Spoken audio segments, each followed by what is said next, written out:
Bonjour, nous nous retrouvons aujourd'hui pour ce troisième volet du patchwork piécé à la main.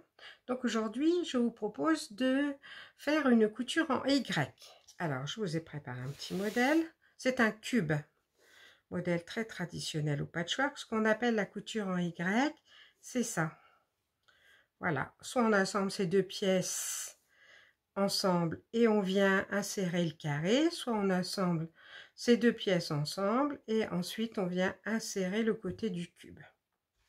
Donc je me suis inspirée de ce patron que j'avais créé pour les débutantes justement, qui s'appelle Pas à pas de débutante, dans lequel nous retrouvons donc ce que nous avons déjà appris, c'est-à-dire les coutures droites dans le nine patch ou dans le petit damier. Et là, vous avez les cubes. Donc, vous avez 4 cubes. Ce patron est vendu sur mon blog. Et nous allons nous en servir pour faire ensuite après les étoiles, la maison, les coutures en arrondi, toutes les petites difficultés du patchwork de base. Voilà. Donc, dans ce patron, vous trouvez le gabarit pour faire le cube, pour avoir un carré de 10 sur 10. Donc, première étape, comme nous l'avons déjà fait précédemment, je vais fabriquer mes gabarits.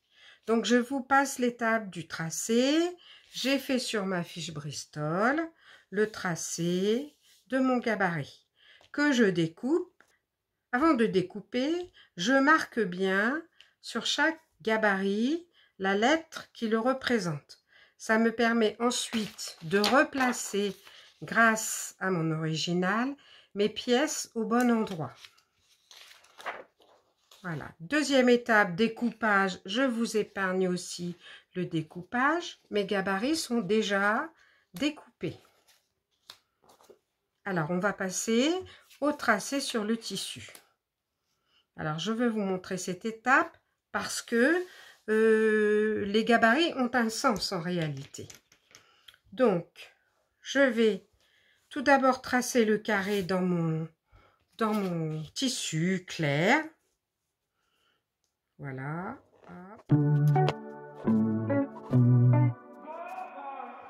Je vais ensuite tracer un des côtés du cube. Donc là, la petite difficulté supplémentaire, c'est que je dois retourner mon gabarit parce que ce n'est pas une pièce symétrique et donc il faut la retourner. Comme nous sommes sur l'envers du tissu, sur l'autre côté, ma pièce se retrouvera du bon côté. Je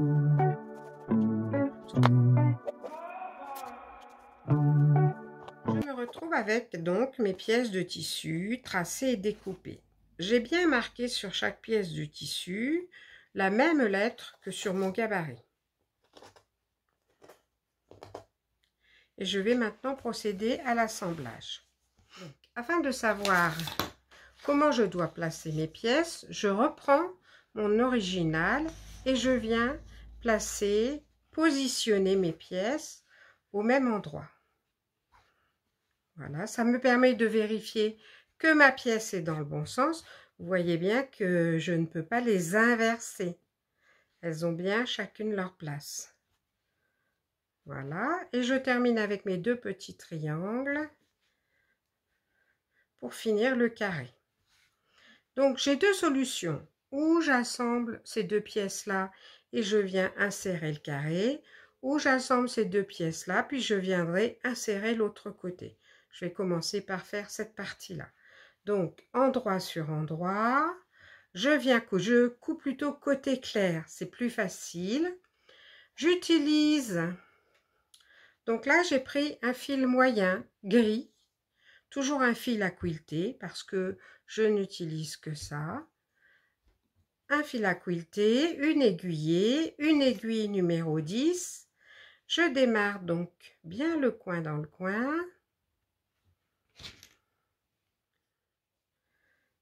Là.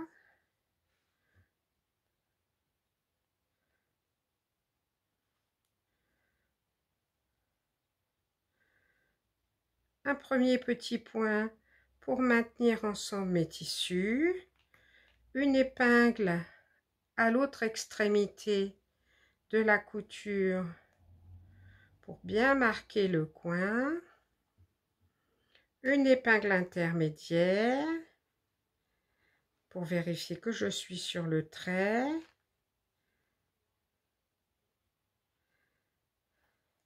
voilà, et j'avance toujours le petit nœud plat au démarrage, donc je laisse 2 cm de fil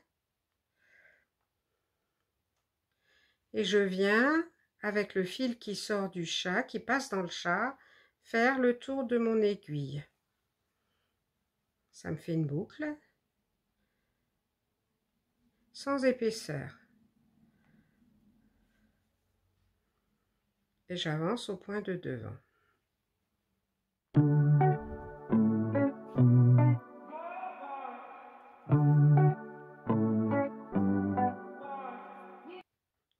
Je termine encore par un nœud plat.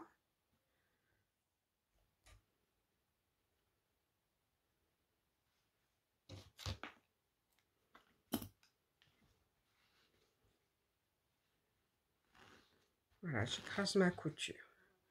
Donc je peux l'écraser comme je veux, mais quand j'ai un tissu très clair comme ça, c'est mieux que la couture soit écrasée de l'autre côté pour ne pas voir le tissu foncé par transparence. Je vais venir maintenant insérer cette partie-là. Donc c'est vraiment ce qu'on appelle la couture en Y. Donc je vais commencer par ici.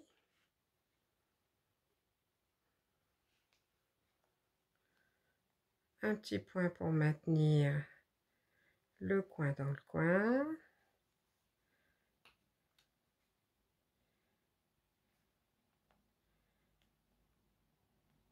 Et une épingle à l'autre extrémité, plus une épingle intermédiaire.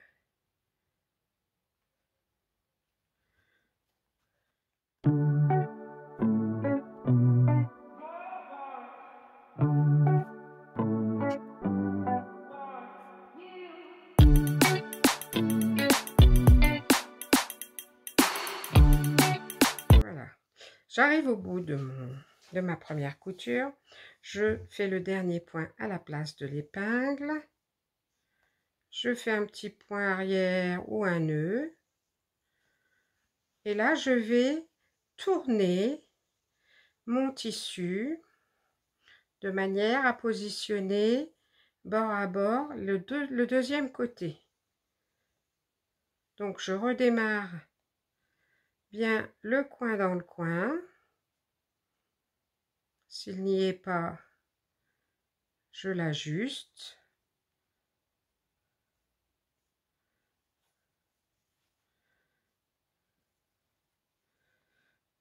Un petit point pour maintenir au démarrage et l'épingle au bout.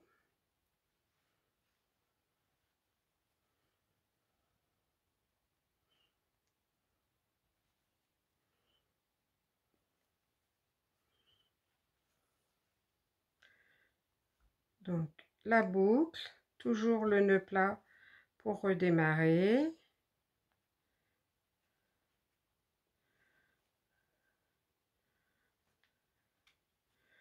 Une petite épingle intermédiaire.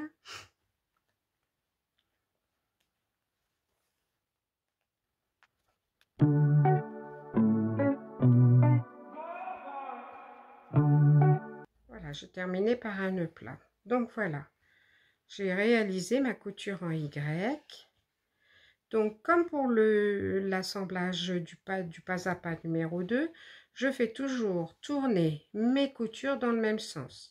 Donc j'avais placé ma première couture comme ça, j'aplatis vers et l'autre pareil, de manière à ce qu'elle soit dans le sens, dans le sens des aiguilles d'une montre ou inversement. Je viens bien aplatir mes coutures. Voilà, j'ai ainsi un beau travail et une belle couture, un beau croisement. Il me reste à fixer les 2 petits triangles afin d'avoir un carré de 10 cm sur 10 cm. Nous nous retrouvons ainsi avec un deuxième cube identique au premier. Et dans le montage du patron, on se rend compte que les cubes ne sont pas dans le même sens. Mais peu importe, il suffit de tourner le cube pour l'avoir dans le bon sens. Voilà, celui-là et celui-là, etc. Donc, si vous souhaitez réaliser ce modèle en suivant la suite des pas à pas, vous pouvez vous le procurer sur mon blog, donc qui s'affiche en bas de la page.